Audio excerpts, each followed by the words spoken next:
Hey there, Jesse Moore, Pickett Street Properties. Dennis Pierce, Pickett Street. And today we're going to talk about what we love about... our friends, the third-party negotiator. Yeah, so Dennis, I mean, this is brutal. Dennis has a closing tomorrow. Yeah. Is that going to close tomorrow now? That's a great question. I'm sure we're all going to be asking that. Why is that? Let me ask this. Why is the closing date in doubt? Well, up until about 25 minutes ago, it wasn't actually. We were all anticipating a close to take place tomorrow. However, I got an email here. Let me get. Well, let me say this: we do not use third-party negotiators. We're pretty clear on that. Yeah, there is no gray area there. Third-party negotiators for us are an unnecessary evil. And but you had a client who, after interviewing with us, was told that she should hire an attorney to do the third-party negotiation. Well, actually, it's a little bit different than that. She had actually been referred to this third-party negotiator before she came to me to list. She knew she needed to talk to me to get her party on the market, or get her property on the market rather, but she had been referred to these folks by someone else, signed their paperwork before she came to me, so I didn't have a choice in this, and this actually is something I won't do again. I think we've had that conversation. So we are not in the habit of using third-party negotiators, and we do not advocate the use of third-party negotiators. I think that's pretty clear on any of our sites that you go to. We've blogged about this for quite some time, and we're about to illustrate why you don't want to use a third-party negotiator. Because this is absolute case study on this could be closed tomorrow. Right. So first of all, I'm gonna thumb through this real quick. This is the agreement that my client has signed with her attorney. That's what, 17 pages? 17, 18 pages roughly. I'm not going to show you the front of it because I could probably get in trouble for that, but I can tell you that right here it gives their rate sheet, which is $1,500 is what my client currently owes them if this deal closes. Regardless of whether it closes or not, she owes them $1,000. Okay, so now understanding that, my client, up until 25 minutes ago, believed we were closing tomorrow on a transaction that's been in process now for 6 months, since June. And, however, this email we just got back from the attorney says that they've gone back and forth with the negotiator over the HUD, which is their final closing statement, stating that they assumed they were getting approval with the attorney fees included. Yeah, so this makes me mad on 100 levels, because the day before closing, you're getting an email from the attorney firm that's doing the third-party negotiating, and they're saying,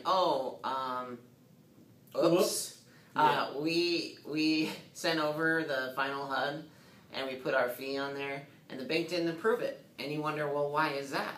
Well, it's because, and then they say, well, it's because we didn't have our fee on the HUD from the very beginning. Exactly. So what they're trying to do, and this is what third-party negotiators have to do, is they don't put in their fee from the beginning. They say, okay, we need an HOA fee of $500, and we need utility fee of $500, and we need some other junk fee for $500, and that happens to add up to $1,500. So the bank says, okay, these are within our threshold, we can accept these, and we're going to approve the short sale, we need this much money, and we'll pay for these items on the HUD.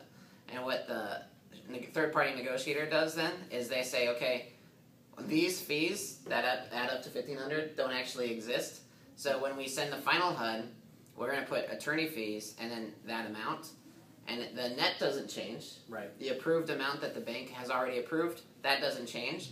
But they still review the HUD for situations like this, well, exactly, where people try to pad in another fee. Just so you understand, NationStar, who happens to be the lien holder on this particular transaction, they don't pay attorney fees.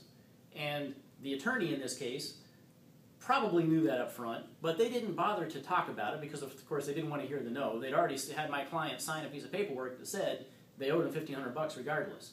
So they've got $1,000. $1,000 regardless. Sorry, $1,500 if it closes. So now my client is locked into something with somebody who is ineffectively doing their job and unable to move forward. Yeah, and the thing that really gets me on this is that after the first paragraph revealing that the bank won't pay the attorney fees, the next paragraph is, sorry about that, you guys. Yeah. I thought that since she left enough funds to cover these other fees, that it would be okay. And it's like, that's a new negotiating technique. That's the Awww Shucks. Aw shucks. Aw darn it. Ah, can you believe what that mean lien holder did? I mean, it's just ridiculous. It's the height of absurdity. This is an attorney. Yeah. I mean, I'm sorry, but I hold attorneys to a higher level than even real estate agents. Well, again, right? I mean, that's why they have to go to get extra training and... That's what I thought the bar was for. Oh my gosh. Apparently the bar is set fairly low these days. Yeah, this just makes me crazy. So yeah, and that's why we don't advocate the use of third-party negotiators, is because the reality is here's the thing. The cons, here's what a third-party negotiator does. Here's the points that we want to talk about with third-party negotiators. A, they're expensive. B, they're ineffective. C, they're expensive. D, they're ineffective. And E, they create an obstacle to buyers, because if the sellers don't pay it, then the buyers have to pay it. If the buyers don't pay it, then the seller has to pay it. It just creates another obstacle to the selling process that we don't need. Right, we're already in a delicate negotiation. This is something that we're going back and forth with negotiators, lien holders, sometimes HOAs. There's all kinds of parties involved in trying to do these negotiations, and they've inserted themselves in as another point of negotiating. Yeah. So it's just it's a no-win for everybody except for them.